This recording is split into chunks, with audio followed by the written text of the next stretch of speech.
What's going on, family? Black Phoenix checking in. Wanted to talk to my independent artists about something because I know a lot of my artists stress to be independent or say they want to be independent.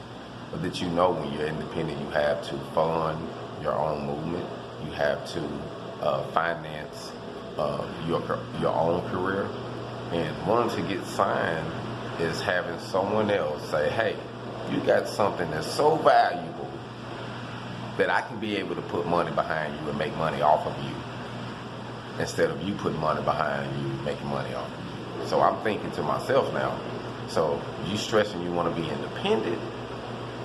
Do you really want to start your own business? Do you really want to turn this into a business, or do you want someone else to take care of you? To me, I mean, that's the thin line behind it. And I had to make that decision to myself. Do I want to be signed, or do I want to be independent? Am I willing to put my money where my mouth is? And that's why I created Hog On.